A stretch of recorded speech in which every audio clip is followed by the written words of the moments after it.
Welcome to the WTR Small-Cap Spotlight Podcast. I'm your host, Tim Gerdeman, Vice Chair and Co-founder and Chief Marketing Officer of Water Tower Research. In today's Flashcast episode, I'm being joined by my colleague and WTR Senior Energy Transition and Sustainable Investing Analyst, Peter Gastreich. Peter will share some insights from his initiation of coverage report on Ocean Power Technologies, NYSE, ticker symbol OPTT. Good morning, Peter, and thanks for joining me. Morning, Tim. It's good to be here. So, Peter, let's kick things off by you telling our listeners how Ocean Power Technologies got started, then pivot to how the business model has evolved over the years, please. Absolutely, Tim. So OPTT started out with this idea to tap into ocean waves and turn them into electricity. They spent more than 2 decades perfecting their power buoy platform, which can produce renewable power under all sorts of sea and weather conditions. But the renewable wave energy strategy was not enough. So under the leadership of CEO Dr. Philip Stratman, the team sought to do more. And that was move into smart ocean monitoring and communication.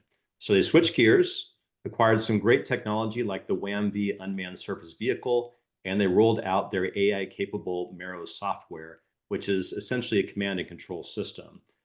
These elements have all been wrapped together into a single offering, and OPTT is implementing service models to deliver in robotics, data, and power for its customers in defense, offshore energy, ocean research, and other markets. So the company has really gone through quite an evolution.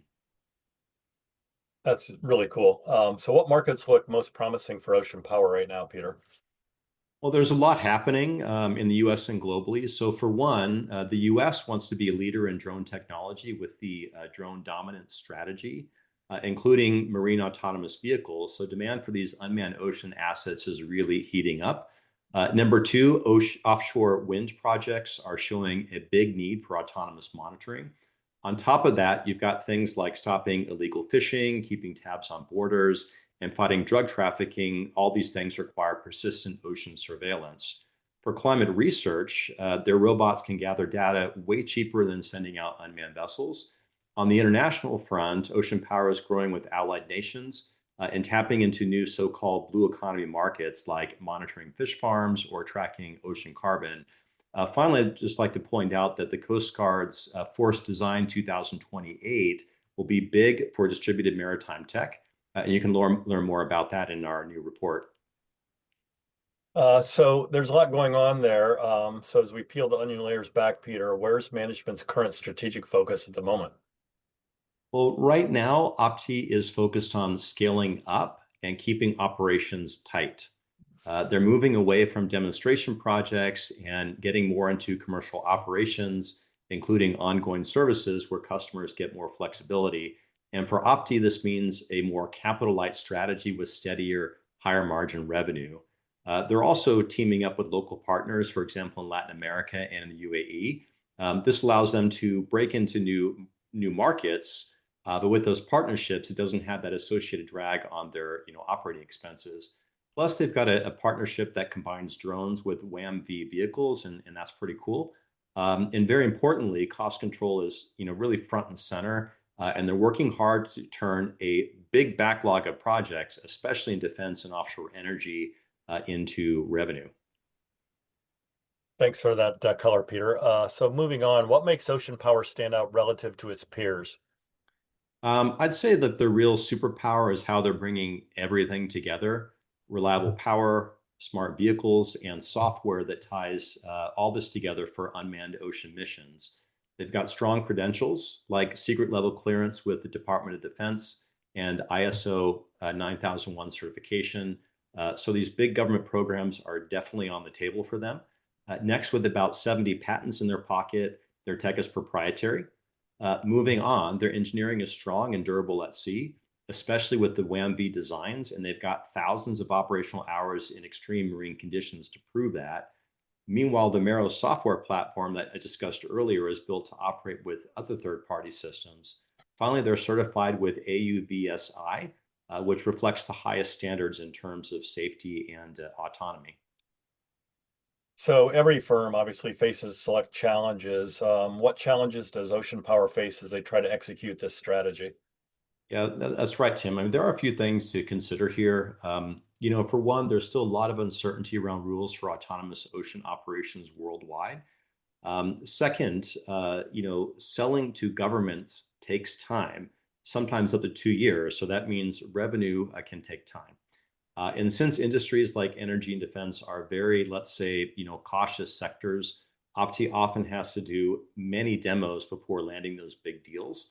Next, competition's ramping up, both from old players and the new startups. So they need to keep investing in research and development while making sure that they've got enough cash to grow. And so far, Opti is managing that very nicely. Finally, it takes time for customers to become, comfortable with autonomous systems and technology, which should not be a total surprise. That will take time, but the benefits, Tim, there are, undeniable. Great. Peter, any takeaways from their recent quarterly earnings results that you want to share with us? Very much heading in the right direction with OPTT.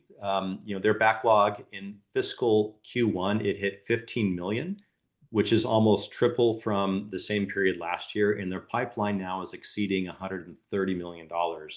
And if you look at the Q1 revenue as an example, with just $1.2 million, you can see that the values of the backlog and pipeline are big multiples of the annualized revenue. Finally, the company finished the first quarter with almost 10 million in cash, Tim. Great. So before we wrap up, Peter, any parting words for investors interested in OPTT or the broader sector at large? Well, Tim, Ocean Power, it's really at an exciting crossroads right now. They've evolved from a company that harnesses the renewable energy of ocean waves to now really a maritime domain awareness company that provides intelligent solutions and services.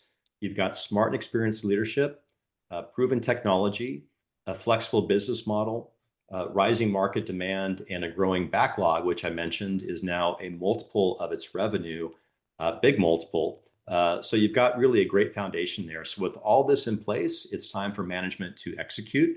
And as for investors, they can start the due diligence process right here at Water Tower Research. So check out our content. It's open access. Well, as an ocean and military junkie, Peter, I will be the first to volunteer if they ever have an investor and analyst field trip, because that's a really cool story. Thank you for those insights and regarding your initiation of coverage on Ocean Power Technologies NYSE ticker symbol OPTT. Thank you for listening, and don't forget to subscribe, as well as visiting www.watertowerresearch.com to stay up to speed on the company's small cap written research reports, podcasts, fireside chats, industry-specific symposiums, and conference schedules. We will see you next time for another edition of the WTR Small-Cap Spotlight Podcast. Finally, a special thanks to the producer and editor of the podcast, Krista Fitzpatrick.